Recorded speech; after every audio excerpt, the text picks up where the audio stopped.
Hi everyone, thanks for joining. We're going to be getting started here in a minute. We'll allow another 60 seconds or so for everybody to hop on and join. We'll be back in 1 minute.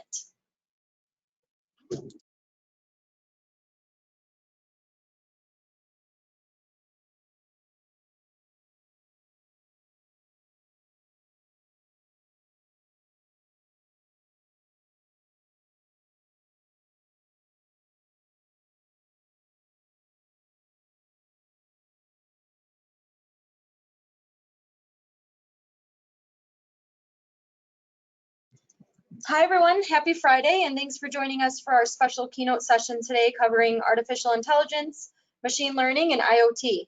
AI, machine learning, and IoT are all topics that I'm sure everyone here has been hearing a lot about recently, and we hope everyone finds value in today's keynote session, and that it provides you with takeaways that you can apply to your own businesses throughout the rest of 2020 and beyond. One quick housekeeping item I'd like to cover real quick before introducing our speaker. There is a questions panel in your GoToWebinar toolbar. Please feel free to submit questions in there at any time throughout the discussion today. We'll be going through and answering as many of those as we can at the end of the session. So with that, I'm excited to go ahead and introduce you to Lino Tadros, our AI, machine learning, and IoT expert at American Eagle, who will be taking us through the content today. Take it away, Lino. Thank you so much, Renee. Welcome, everybody. It's a pleasure to present to you today. And I hope everybody is safe and well during these unprecedented times. And I'm hoping that next year we can be face-to-face again in our beautiful facilities, and we can actually build even a stronger relationship all together as well. My name is Lino Tadros. I'm the Chief Evangelist and the Head of Training here at American Eagle. I'm a Microsoft Regional Director, and I've been a Microsoft MVP for 15 years. I'm also an AI and machine learning solution architect. I've written a dozen books on software development over the last 30 years. I'm also a community hero for SmartBear, responsible for software testing for the last 20 years. And I had the pleasure actually of being the chief architect on a lot of different really interesting projects for NASA, for Disney, Hewlett-Packard, and a lot of other companies here in the United States, Europe, and Australia as well. I'm one of the original members of the Delphi and C++ compiler team at Borland. If you remember that company from 30 years ago, it was a beautiful time for me to learn how to program. And I've actually represented Microsoft and Borland and other companies technically and spoke in 53 different countries so far in technical conferences. I also have over 250 different apps produced and architected in the Apple Store and the Google Play as well. I have a lot of different conferences, courses, technical courses on Eagle Academy, on Pluralsight, and on Udemy.com. And I'm proud that I've been able to found 2 successful companies and an IoT company as well. So what are we going to be doing today? We're going to be talking about the AI, machine learning, and IoT State of the Union. Hopefully we can bring everybody up to speed, maybe answer some questions for you as our loyal customers to find out how can American Eagle help you during the endeavor for AI, machine learning, and IoT as well. We will also talk about why AI and machine learning and the current options and trends available in the industry. Also, we're going to share with you some examples of how we actually deal with enterprise customers applying AI to their projects. And finally, we will discuss how can American Eagle take the next step to work with you to define AI machine learning needs inside of your organization as well. First, I want to start with the saying that was in Satya Nadella from Microsoft, the CEO of Microsoft, in his book, Hit Refresh. It was a very interesting piece where he said, today we don't think of aviation as artificial flight. It's simply flight. In the same way, we should not think of technological intelligence as artificial, but rather as intelligence that serves to augment human capabilities and capacities. So even though today we talk about everything regarding artificial this and artificial that, the more it becomes the norm, the word artificial will go away. It will just be intelligence, whether in cars, in manufacturing, and everywhere, retail, it will be definitely the norm going into the future as well. So let's talk a little bit about the AI State of the Union. So first of all, in 2017, a very reputable benchmarking company, independent, called Tractica, said there is $3.2 billion generated from AI and machine learning in the world. And then they said by 2025, there will be $89.8 billion opportunity for projects, software projects, and hardware projects that will use AI and machine learning as well. It's a huge leap, actually, in only 8 years. As a matter of fact, at the end of 2019, last year, they've actually changed their outcome between 89.8 billion and it became 200 billion by the year 2025. That's how fast this stuff is going right now in the world, which is really interesting for you as a customer, for us as a consulting company as well. 67% of organizations globally have already adopted a plan. So this is not a new thing. This is something companies have been doing for a significant amount of years right now. It used to be heavily in research companies and also in universities for PhDs. People actually building models and building algorithms to do probabilities. But in reality, for the last maybe 10 years, this has taken a completely different route. And like I said, 67% of organizations are using AI in their current projects. 75% of developer teams will include at least a cognitive AI and machine learning. And we will talk about the difference between cognitive services and full-blown AI and machine learning models in a little bit as well. First of all, I want to actually make sure everybody's on the same page. I'm sure everybody's hearing the word artificial intelligence, machine learning, deep learning, supervised learning, unsupervised learning. There is so many different words, and maybe you are confused. What does this stuff mean? So let me just let you know that right now in the industry, everything falls under the artificial intelligence umbrella, whether it's machine learning or deep learning or supervised learning. All of these learning things are all under artificial intelligence. Alrighty, the whole idea behind artificial intelligence is getting the compute power to be able to learn and try to troubleshoot and problem solve. That's what the whole idea behind artificial intelligence is. How do you go about it? Could be different from one way or another. For instance, if we talk about machine learning, as you can see in here, it's mainly about explicitly letting a compute power, which is a machine, to be able to predict something based on a significant amount of data that you give it. And that's using patterns, being able to take a look, for instance, a significant amount of data for the last 30 years about a specific subject, and being able, based on that, to predict outcome in the future by learning by itself from all the data that has been given. That's what a machine learning is all about. When somebody talks about deep learning, it's very similar to machine learning, but it has one big difference, which is it is actually architectured and based to mimic the neurons in our human brains. For instance, when I smell something or when I taste something, not every single neuron in my brain automatically go ahead and jump on the fact that I'm smelling something or I'm tasting something. There are layers. There is some neurons responsible for the tasting, some other neurons responsible for the other 5 sense that we can actually have in our body, for instance. And they build the deep learning based on that, creating layers. Each layer is responsible of actually executing a specific concept to be able to predict all together at the end a much, much better outcome. As a matter of fact, deep learning takes a lot more time, and sometimes it's a lot more expensive to do than machine learning because it takes more time to create the layers, and teaching actually using deep learning use sometimes an exhaustive amount of compute power to be able to get to the outcome. So it is more expensive sometimes, and it definitely takes more time than machine learning, but they are both very, very well established in the world right now under multiple vendors and clouds, and even on premises for university and so on. It is definitely happening. So why AI and machine learning? The best thing to explain, for instance, how do you look at AI and machine learning? I want to explain these 5 boxes. If you really understand these 5 boxes, I think you would be a pro in AI and machine learning at this point. This is the entire cycle of how to deal with AI and machine learning. The first piece from the left in here is to collect the data, which we call it the ingestion phase. So ingesting data is the most important part. Your corporation, for instance, might be using Oracle as a database, and you have a lot of data in Oracle. You're also using SAP HANA for some of the marketing data maybe that you are using. Maybe you are using Teradata. Maybe you're getting a lot of information from Twitter and Facebook and Instagram that is important also to make decisions. So, and maybe your company is utilizing IoT devices that are sending telemetry, and all the stuff is data. So the data could be coming from a significant amount of places. So ingesting this data is the first place.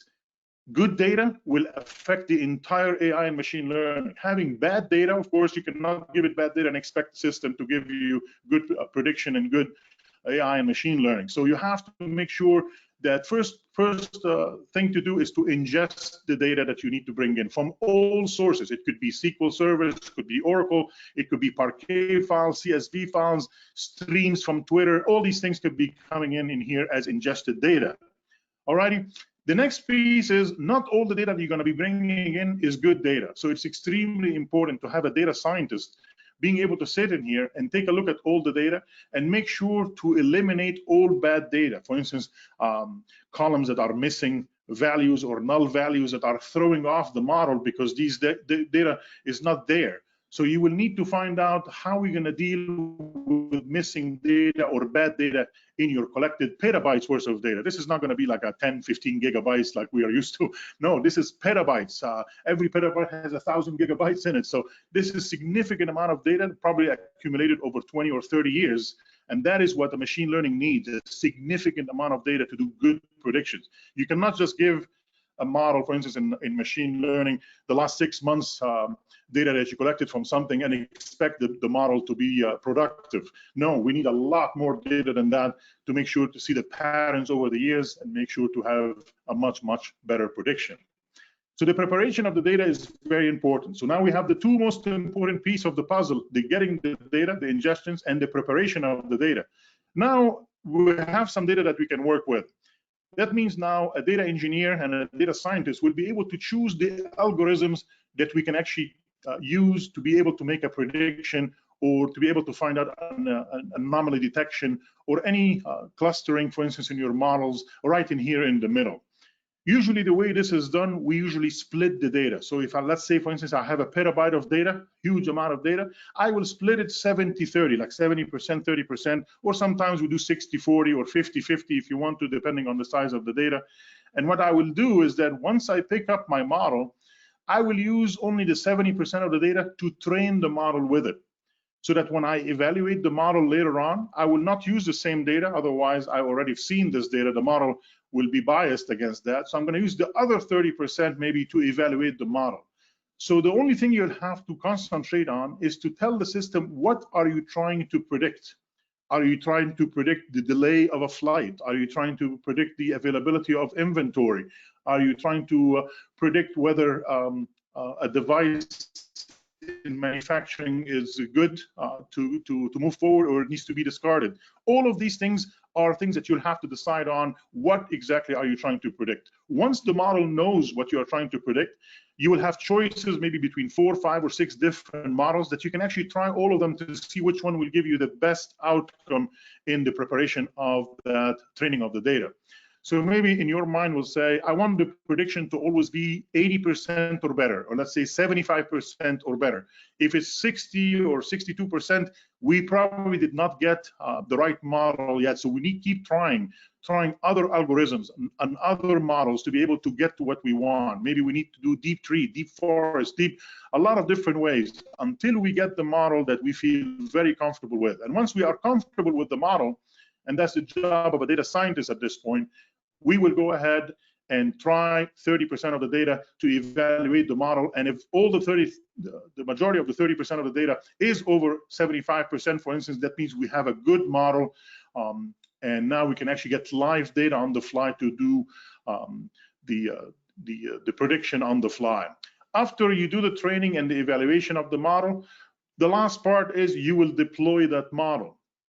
The deployment of the model could be as simple as putting it in a Windows application or a Mac OS application or a Linux application, or even getting the whole model running on your iPhone or Android. A lot of people will do that. Most people currently, what they end up doing is deploying the model as a web service. So the web service will be containing all the formulas. At that point, you don't need to have all the compute power that collected and prepared and trained and evaluated. You can shut down all that cluster. The only piece that you will need is the web services at the point. It has all the pieces it needs for it to do the prediction on the fly when it gets asked. So if you deploy this on premise, or let's say in AWS or Azure or Google Cloud, and have that web service, now anybody that wants to do a prediction can just make a REST API call to the web service, and they will get automatically back the prediction based on the input they have put in there. So it makes it extremely easy.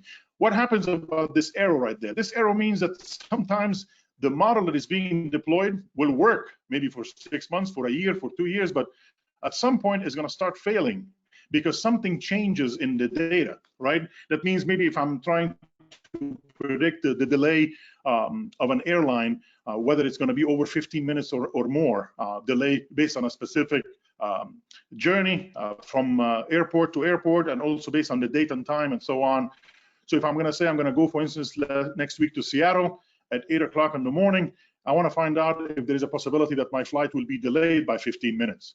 So for a long time, that prediction will be great, but because of the climate change and things are changing very rapidly in the world, maybe in the next couple of years, that prediction will be wrong because we're using data from 30 years ago that is changing heavily in the last 18 months. So I need to retrain my model based on new data coming in so I can affect the deployment of this model again. So this is something that you'll have to keep doing. It's not like one time you create a model, you deploy it, and we are done. This is a full-time job to be able to keep going and retrain the models and evaluate it, make sure that you always have the best numbers coming back from the prediction model itself. Hopefully that makes sense, and hopefully you can actually think about this. How can you actually apply something like this to your organization? So I'm very interested in talking to all of you to find out, is that model something that we can actually do in whatever project you're working on today, to see how we can do that.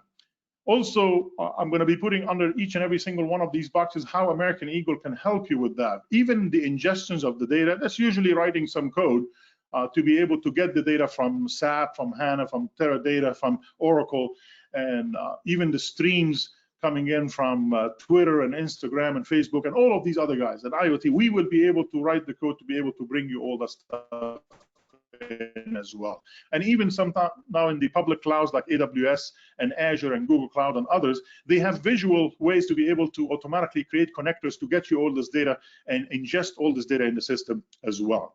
The preparation of the data is very similar. We will be writing some code and some queries to make sure that we don't have null values or any bad values that will affect the entire model in a negative fashion. So this is also the job of a data scientist, to clean and prepare, and what we call it the massaging of the data.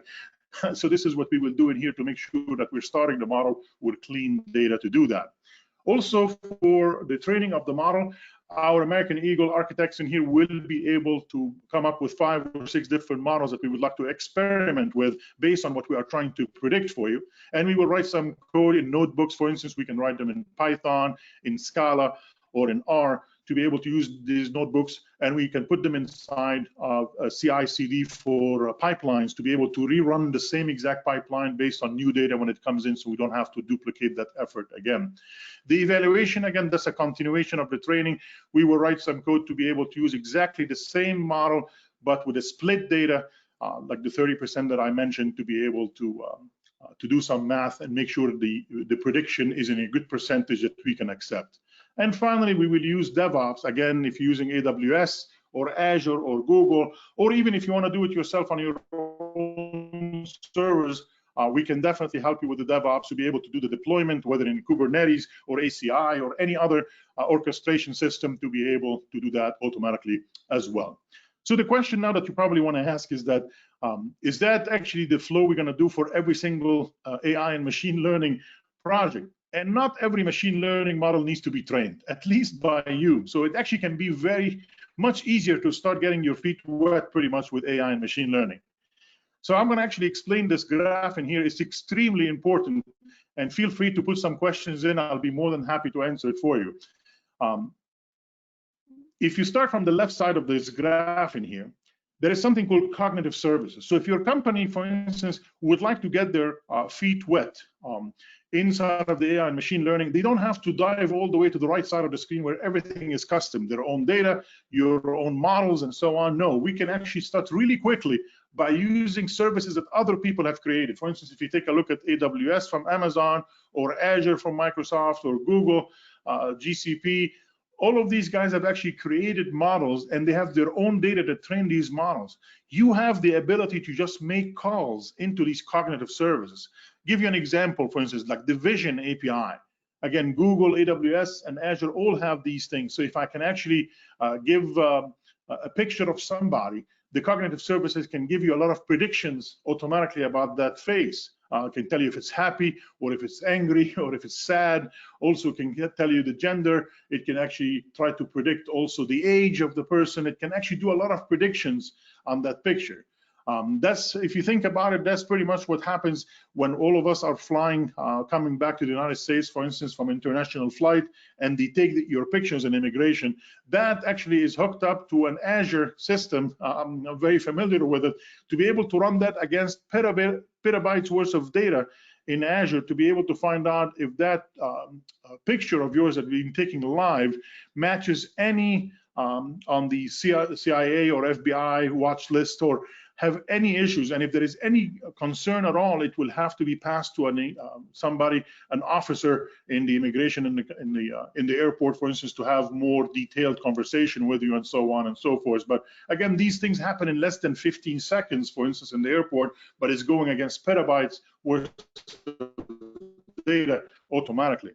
And then after a while, we are making these calls to vision API, to face motion APIs, to speech APIs, to language APIs.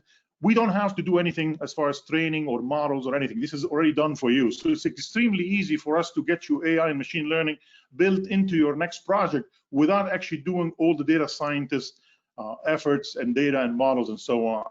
And maybe after a while, you would like to actually get your feet a little bit more wet.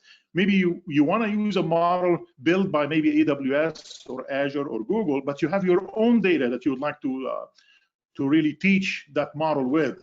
That is in the middle here. We're starting doing now machine learning, but it's like 50-50. It's your own data, but somebody else's models. And we can definitely do that as well, especially with Lewis, for instance, for language understanding and so on. We can do that. And then we can actually graduate to the final piece, which is the piece which is very interesting for us, that we can also help you with here at American Eagle, which is to be able to create the models and the data and do all the job ourselves to get a very specific model with data and prediction, all 100% under our control in the company as well. So whether you're starting from scratch, maybe you would like to do a chat bot on your website, for instance, we can use cognitive services to make it extremely smart, but we don't have to deal with the models and the data. We can actually punt on that and let somebody else, one of the bigger guns like AWS or Azure or Google, to do that, and we're just calling into their APIs to do that for cognitive services. And then we can migrate to the right side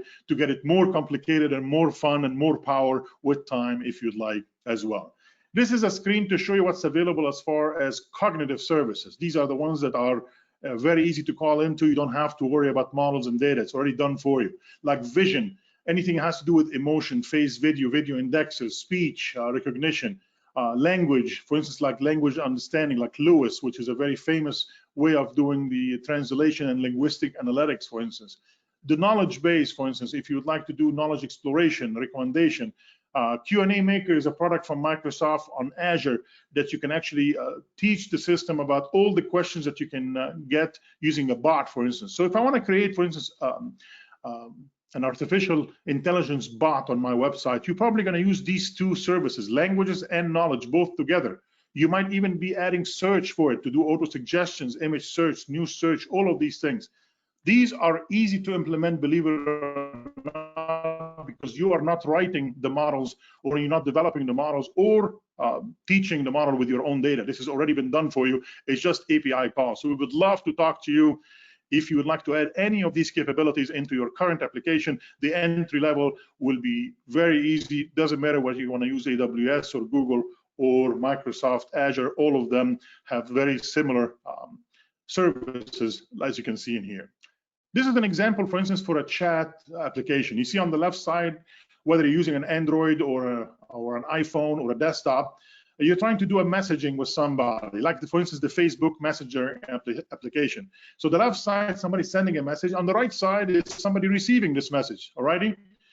Everything you see in here, I actually took that example from Azure, for instance, from Microsoft, but you can do the same thing with AWS and Google for sure. You can see the endpoints coming in, and we're digesting all the data coming in, because you're not the only one using that service. There's maybe 1 million people doing chat right now on messaging for Facebook. So the Event Hub will be able to ingest millions of messages, and then it will process that in a queue automatically. The green part in here, I'm going to leave it alone for a second. You do not need to have artificial intelligence or machine learning to be able to get two people to chat on a message. But the nice thing about it is that at any time you would like to add intelligence, you can get into the web job or the broker and add a text analytics and a Lewis, for instance, in here. That means in the middle, I'm intercepting the message, and I can actually add intelligence to find out if what was written in the text, is it happy, is it sad, is it impolite, is it whatever you would like to change something if bad words have been used. All of these things could be done automatically using Lewis and text analytics, and you can do that again with other services from other providers as well. Let me give you an example. For instance, see this image in here, folks? So I actually took a chance and I took this picture of New York as is, and I called it using one line of code to do cognitive services against the Azure, AWS, and also Google to find out how it works on all of them. So they all have a computer vision API. So if I give the system this image, I wanted to tell me back everything it could find out about this image. So it gives me back something what we call is a JSON file. So notice when I send this image to, for instance, Azure, it came back and it says it's an outdoor city building photo, white, large background, all of these things in here. Plus, if you notice at the bottom in here for the tags, it says it recognizes there's a sky in here. So the sky confidence is 99.8% there is sky in this picture. Also, it's an outdoor, and it's 99.67% that this is an outdoor picture. The fact that this is a city is 93% confidence. That's the probability of the AI system. There is a lot of white because this picture is white, black and white. So the white confidence is 72.8%. The skyscraper is only 23%. So this was not very good because this is obviously a skyscraper and there's other buildings in here as well. So maybe I can actually send back that image back to Azure or AWS and Google and let them know that, yes, there is a skyscraper in this image. What does that mean to me? That means I am helping to teach the system that this picture had a skyscraper. It means the next person somebody will give the same image, this confidence for skyscraper will go up. It will not be 23%, maybe it will be 30%. And if people keep adding more and more, and the system will learn that this is a skyscraper, this confidence will get better and better. So all of us are actually helping the system to get smarter by itself over time by just explaining what's inside of there when you send back the JSON file. If you want to, this is explainability of the probability, as we call it.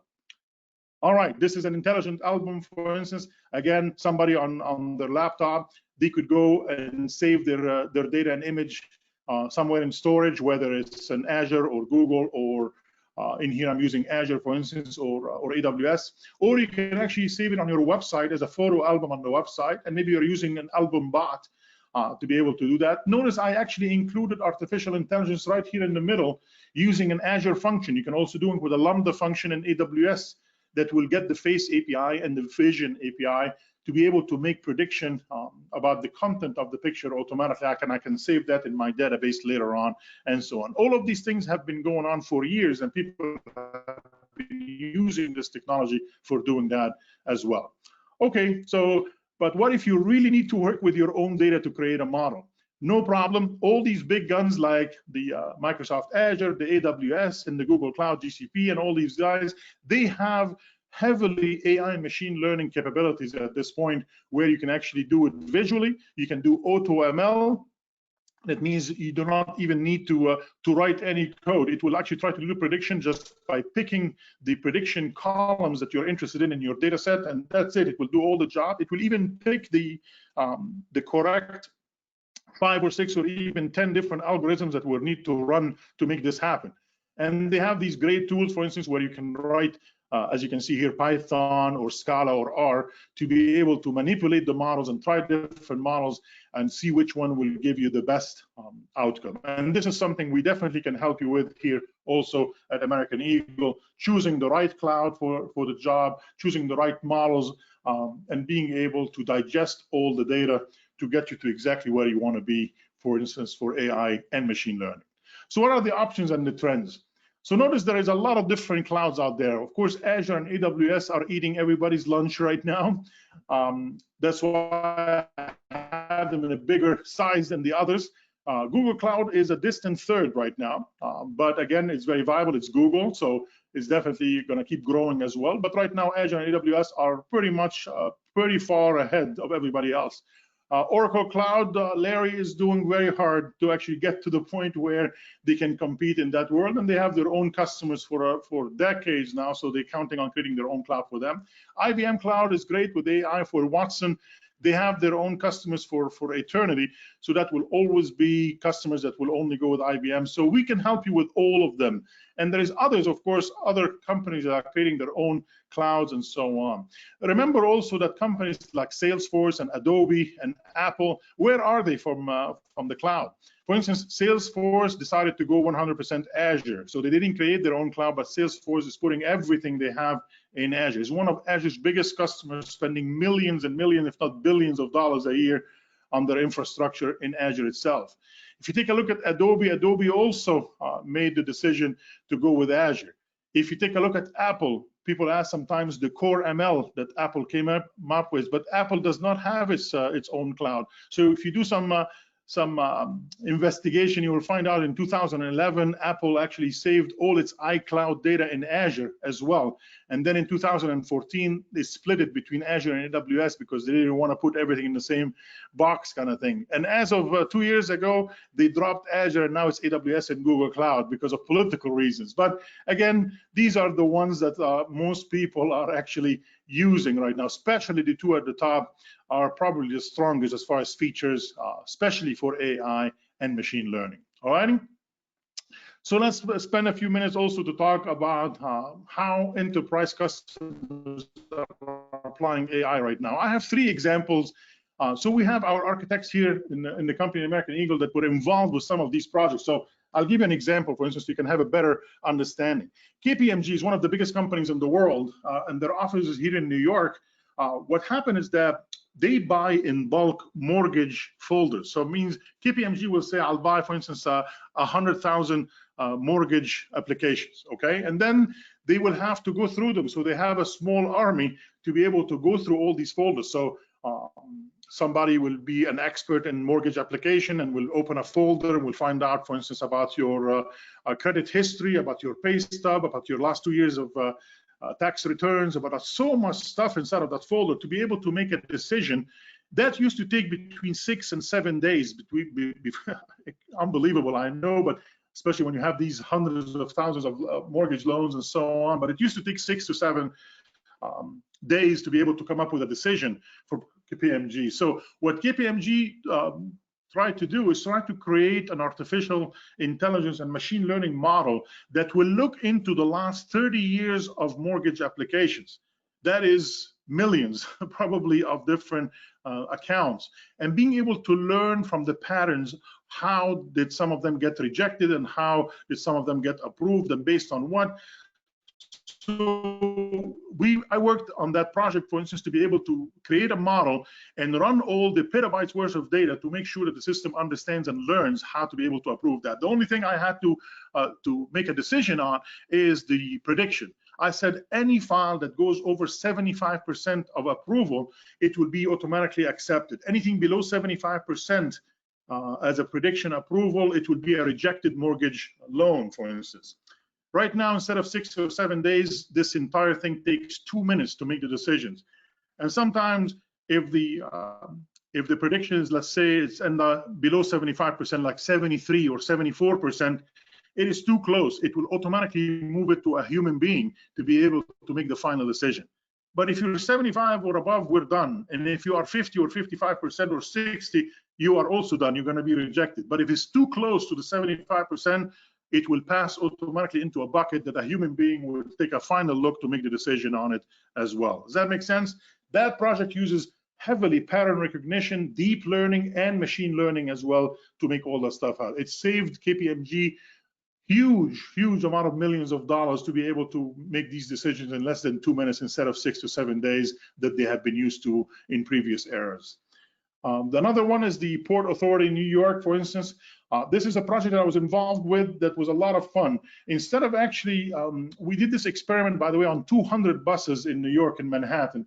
And instead of having the drivers use their walkie-talkie to talk to other drivers to tell them if there is an accident or there is something wrong or so on and so on. We made actually the buses talk to each other, not the drivers. So we installed 2 different IoT devices on every single bus, one for GPS reasons, and the other one is for telemetry that will be sent from the bus, and also will check on the status of the bus, the battery life of the bus, and being able to do something what we call anomaly detection to find out if this bus is going to go down in the next 30 days or not. Maybe it needs to come into service. But also if the bus is supposed to go from A to B in, let's say, 7 minutes, and all of a sudden A to B is taking over 17 minutes, the system automatically runs a model to reroute other buses coming behind because there's something wrong in that route. There's an accident or there is some congestion. So it's automatically rerouting other buses right away using that model. That has been going on for a while now in New York City. And the buses are, it costs definitely a significant amount of data to be produced. And also, it definitely helped the city of New York to make better prediction about routes. As you know, in New York, maybe you don't because you don't live there, but in New York, buses actually go west and east. So they go left and right in Manhattan. Only trains go north and south, up and down Manhattan. So based on that, they did a lot of big data virtualization for monitoring and analyzing, and were able to change routes to make it much more predictable using these IoT devices as well. So if this is something that you're interested in as well, we have a lot of experience in that kind of projects. If you would like to use GPSs and IoT telemetry and build models that will actually get installed on the IoT edge in the bus itself, that means that if the bus doesn't have connectivity using cellular or Wi-Fi, it will still be able to make the decision because the model is in the IoT device. It's an edge device. So these are all things we can actually help with as well. The final one is a company called MeOne. This company was sold in 2017. This is a small device, as you can see in here, that you plug into the wall, and you plug in a microwave or a fridge or a coffee maker, a dishwasher, any appliance. It could be at home or it could be at work. If you plug it into that device, you will automatically get information on your iPhone or Android, or the 15 people that still have a Windows phone, you can still use it as well. No, I'm just kidding.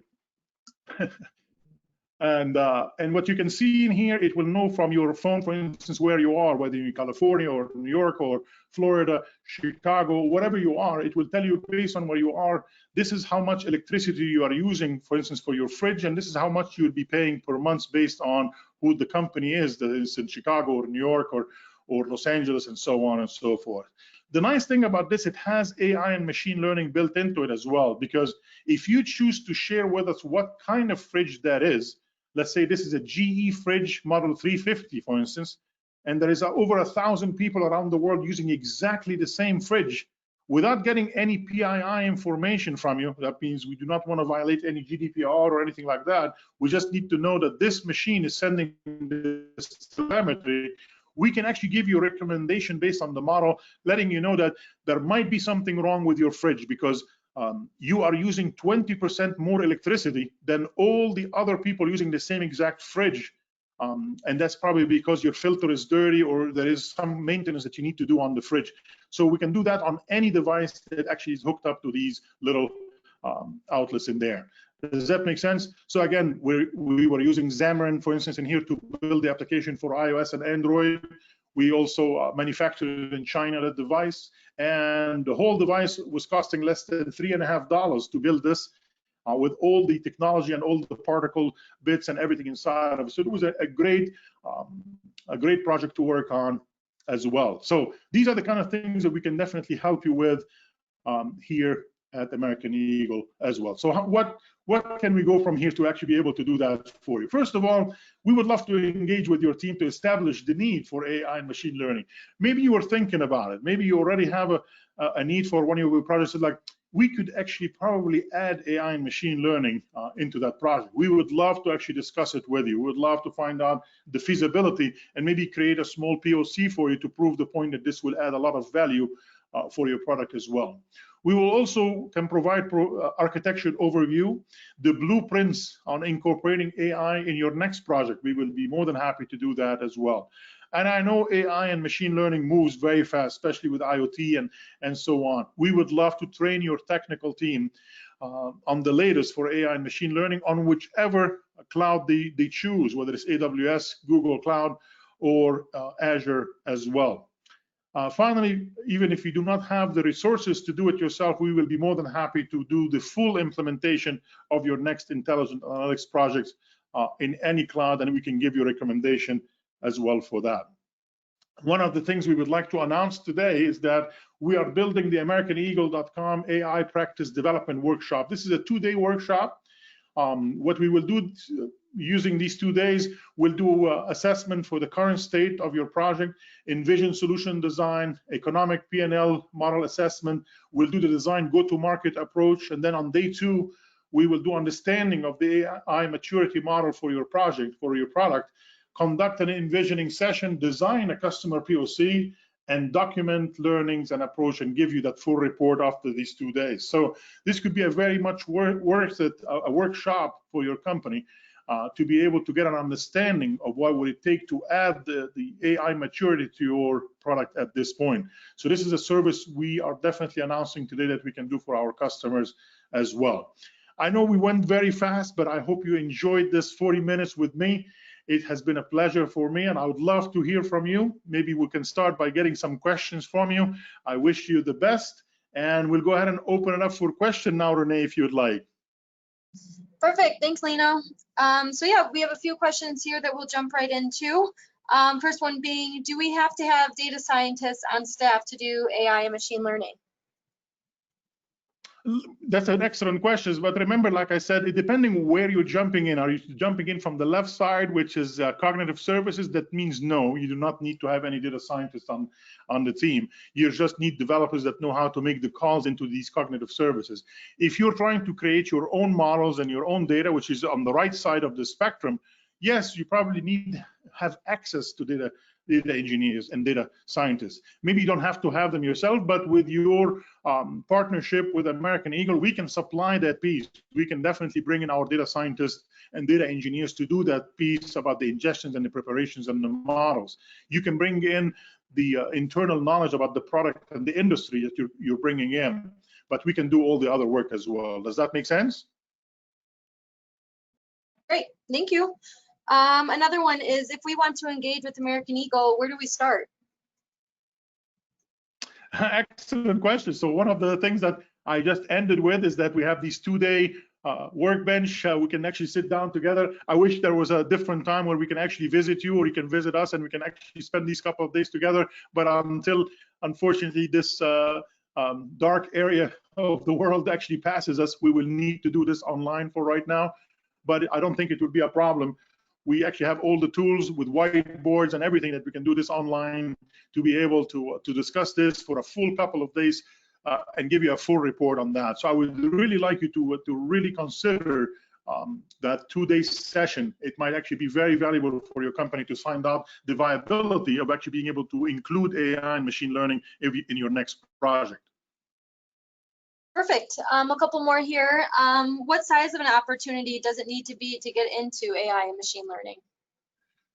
And again, this would have to be about how you're going to implement it. Are you going to be calling into cognitive services? That will be regular as you are used to. It's not going to be a big project. All depends on what you are trying to actually achieve. If it's just vision or speech or search or knowledge base, or making chat bots, it will be regular. It will not be any significant investment, for instance, to be able to add that AI and machine learning. Of course, the price will increase if you would like to include data scientists and data engineers to create models, and definitely we can actually discuss that. But again, with all the advancement in technology from all the major players like Azure and AWS and Google, there is so much available out there that makes things move very, very fast. Especially Azure last month announced something called Azure Synapse Analytics that actually include all the entire system as far as ingesting, preparing, training, evaluating, and deployment, all from the same place. You never have to leave that that environment to be able to do the entire enchilada. So this is something that we will see this coming up automatically as well in AWS and Google in the future as well, to make it extremely easy to be able to develop that part of AI and machine learning. Great, and it looks like we have one more minute here. Maybe we can get this last question in. Which cloud does Americaneagle.com recommend we use? Actually, we are not going to be recommending any specific ones. I mean, I'm personally certified on Google, AWS, and Azure. I have a lot of respect for all of them. Just based on my experience for the last 4.5 years in AI and machine learning, I can tell you a lot of people are actually spending a lot of time and a lot of money in the major two, Azure and AWS right now. Even, for instance, for Google Cloud, which is a little bit behind right now, they came up with some wonderful technologies like Kubernetes. Kubernetes is an invention of Google, but because it's open source, AWS and Azure ended up taking that open source project and making it even better on AWS and Azure than the one coming up from its own company in Google, for instance. So this is the world we're living in right now. So we do not actually pick and choose. We actually explain how each one of these clouds will do the job, and we let the customer definitely make a decision. We can definitely give a recommendation, but it will have to be based on the need and the requirements for the project itself. Does that make sense? Makes sense to me. Great, thanks, Lino. So we're at 11:45 here. We're going to go ahead and wrap up. Thanks again for everybody for joining us today, and thank you, Lino, again for being our keynote and informing us about all the possible opportunities that businesses have out there with AI and machine learning and IoT. So as a reminder, next week is our last week of forum sessions for the month of October. The last 2 sessions can be seen on your screen right here. If you haven't registered for one and would still like to, you may do so by visiting Americaneagle.com/forum-2020. Thanks again for participating, and have a great weekend. Thank you, everybody. It was a pleasure. Have a great one.